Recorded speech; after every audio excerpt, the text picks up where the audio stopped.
Fala galera, bom dia! Sou o professor David da disciplina de Ciências e seguindo a nossa rotina, vamos iniciar nossa atividade 3, nas páginas 101 e 102. O tema da aula é a fotossíntese e o fluxo de energia entre os seres vivos. Coloquei aqui uma imagem representativa de como ocorre esse processo chamado fotossíntese. Basicamente, o vegetal, a planta, ela absorve a energia do sol, energia solar, e também absorve o dióxido de carbono pelas suas folhas. Além disso, também absorve a água por suas raízes. E esses três elementos, eles vão ser convertidos em nutrientes para o corpo da planta, no qual é um açúcar, um carboidrato, chamado glicose, e ATP, que é energia para o corpo da célula, para o corpo do vegetal. Além disso, com a conversão desses três elementos em nutriente, a planta também libera o gás oxigênio nesse processo, que vai ser essencial para a respiração dos seres vivos. Fotossíntese. As plantas obtêm energia por meio de um processo chamado fotossíntese. Então, a planta, para ela se nutrir, para ela conseguir sobreviver no seu ambiente, ela precisa realizar esse processo chamado fotossíntese. E para entender melhor esse processo, podemos começar analisando o termo fotossíntese. A primeira parte da palavra foto está relacionada à presença de luz, e a segunda parte da palavra síntese está relacionada à produção, ou seja, através da absorção da luz solar, é realizado a síntese aí, a conversão dessa energia solar e dos outros dois elementos, que é a água e o gás carbônico, em nutriente para o corpo da planta. Sendo assim, já conseguimos descobrir um dos elementos de que as plantas necessitam para realizar, assim, a fotossíntese, que é a luz solar. Mas a luz solar é apenas um dos elementos que a planta utiliza para obter energia. Além desse, há outros elementos, como eu já mencionei. Além da luz solar, a planta ela necessita do gás carbônico, que faz parte do ar, e da água, que ela retira do solo. Juntando esses três elementos, ar, água e energia luminosa, a planta produzirá seu próprio alimento, que é um carboidrato, ou podemos chamar de açúcares, que é a glicose, como eu já mencionei. Além dos açúcares ou carboidratos, as plantas produzem oxigênio, que é liberado na atmosfera. Então, na absorção desses três elementos, há também a liberação para a atmosfera o oxigênio, que vai ser utilizado aí para a respiração dos seres vivos. Coloquei mais uma imagem ilustrativa mostrando esse processo, Então, há a captação aí da energia da luz do sol, além também da absorção do gás carbônico CO2 e a água pelas suas raízes. E esses três elementos vai serem convertidos aqui no açúcar, que é a glicose, e vai ocorrer também a liberação do gás oxigênio para a atmosfera terrestre. A fotossíntese acontece nas folhas das plantas, em uma estrutura denominada cloroplasto.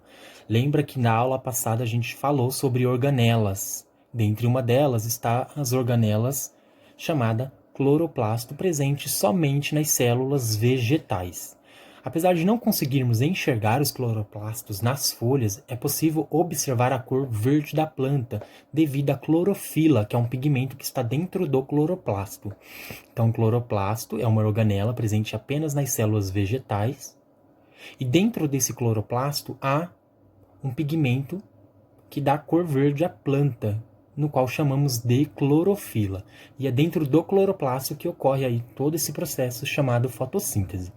Aqui coloquei uma imagem representativa de um cloroplasto, de uma organela chamada cloroplasto, presente nas células vegetais. A forma como os seres vivos se alimentam podem ser separadas em dois grupos, os autótrofos e os heterótrofos. Os autótrofos são seres vivos que produzem seu próprio alimento, como por exemplo as plantas, ou seja, qualquer tipo de vegetal. Então, seres autótrofos são aqueles que produzem o seu próprio alimento, não precisa ir à caça para conseguir a absorção de nutrientes, de energia. Já os heterótrofos são seres que se alimentam de outros seres vivos, como por exemplo animais, fungos e o ser humano. Então, por exemplo, um animal, para ele conseguir energia, nutrientes, ele precisa se alimentar de outro ser vivo.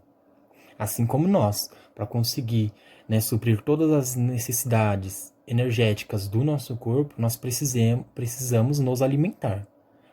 Nosso próprio corpo não consegue, né, suprir toda essa demanda de nutrientes de energia. Ou seja, precisamos de uma segunda fonte.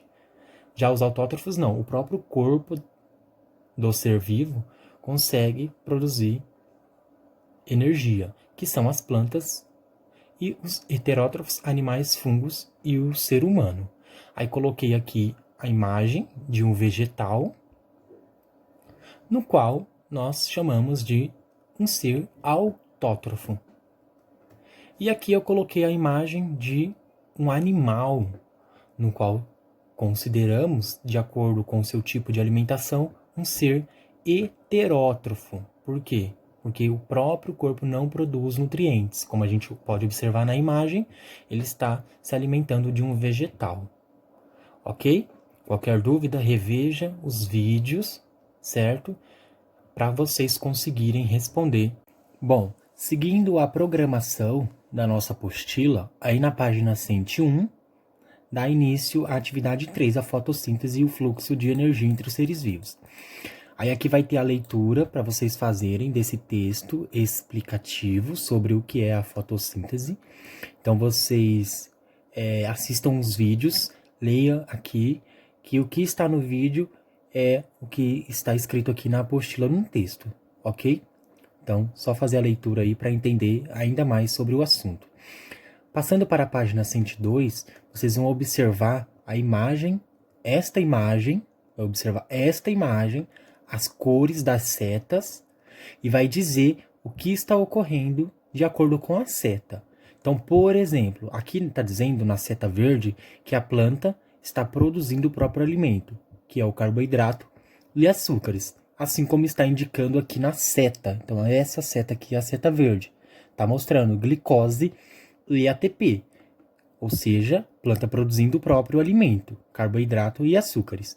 E aí você vai olhar lá na seta, o que está representando aqui esta seta amarela. Qual é o nome deste processo? Essa seta roxa, você vai me dizer o que está ocorrendo neste processo. Assim como esse azul mais escuro e o azul mais claro, o que está ocorrendo ali naquela figura no processo da fotossíntese. E vocês vão marcar aqui para mim o que está ocorrendo de acordo com a seta, os processos, ok? Muito simples. Reveja os vídeos que vocês vão conseguir responder. Na B, você vai colocar para mim quem desses seres são autótrofos e quem desses seres são heterótrofos. Então vocês vão marcar aí quem produz o próprio alimento e quem não produz o próprio alimento. Assista o vídeo também que está no vídeo, certo? Qualquer dúvida, estou aí à disposição no grupo. Lembrando, páginas 101 e página 102, a atividade 3, a fotossíntese. Bons estudos!